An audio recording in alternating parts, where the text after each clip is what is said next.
오늘 이정현 대표의 연설은 청와대가 대신 써준 새누리당 대표 연설이었습니다.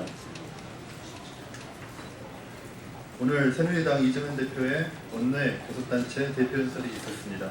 우리 국민의당은 4.13 총선의 민의를 저버리고 소통과 협치를 위한 국회의 노력을 애써 무시한 이정현 대표의 연설, 대한민국의 현재 위기 상황과 그 원인인 청와대와 여당의 잘못에는 눈을 감은 채 오로지 정치 혐오에 편승해 의회 민주주의를 위협하는 이정현 대표의 의도에 깊은 우려를 표합니다.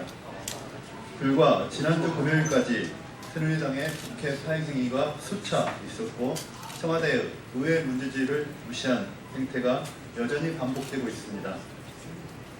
그럼에도 국회와 국회의원들에게만 화살을 돌려 모든 책임을 묻고 현실을 인식하지 않는 이정현 대표의 낯뜨거운 연설은 박근혜 대통령의 유체이탈 화법을 연상시킬 뿐입니다.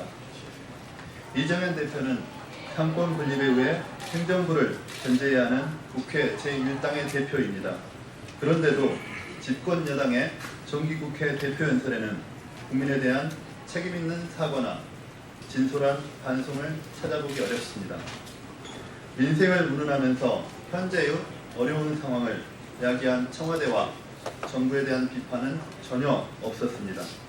오히려 국회가 청와대와 정부를 위한 통법부의 역할을 해야 한다고 강조하고 있을 뿐입니다. 그렇기 때문에 이정현 대표의 연설에는 어떻게 정부를 견제하고 국감을 잘할지를 언급하고 있지 않습니다. 그리고 정치혁명의 가장 중요한 대상인 대통령에 대한 고언은 전혀 찾아볼 수가 없었습니다. 더군다나 정부의 실정을 비판하는 국민과 야당을 대선 불복 행태로 규정한 것은 매우 위험한 발상입니다. 이정현 대표는 박근혜 대통령의 오만과 독선을 그대로 대변하고 있을 뿐입니다. 이정현 대표에게 묻고 싶습니다. 아직도 박근혜 대통령의 홍보 수석을 벗어나지 못하신 것입니까?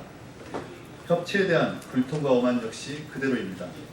국민의당은 안보 문제에 대해서 초당적으로 협력할 준비가 되어 있습니다. 민생을 위해 밤잠을 설쳐가며 정책을 제안하고 청와대, 여당과 언제든 협의하려고 합니다. 그러나 수조 원을 들여도 장병 침대 하나 못 바꾸는 정부, 수억 원, 수십억 원을 해먹는 권력형 비리에도 생계형 비리라며 제 식구 감싸기를 하고 부적격자를 장관으로 임명하는 청와대에 대해서 국회가 어떻게 침묵할 수 있겠습니까? 어떻게 무조건 오케이만 하라는 것입니까? 이정현 대표가 추구하는 협치가 무엇인지, 박근혜 대통령과 청와대에 무조건 협조해야만 협치인지 묻고 싶습니다. 국회는 행정부를 견제하기 위한 국민의 대표기관, 헌법기관입니다. 대통령의 통치를 추인하는 통법부가 아닙니다. 오늘 이정현 대표는 호남 출신으로 본인의 오랜 노력과 인고의 서열 속에 당대표에 이른 감동 스토리를 전달하고 있지만 여전히 박근혜 대통령을 섬기는 서번트 정치를 선포함으로써 깊은 아쉬움을 남겼습니다.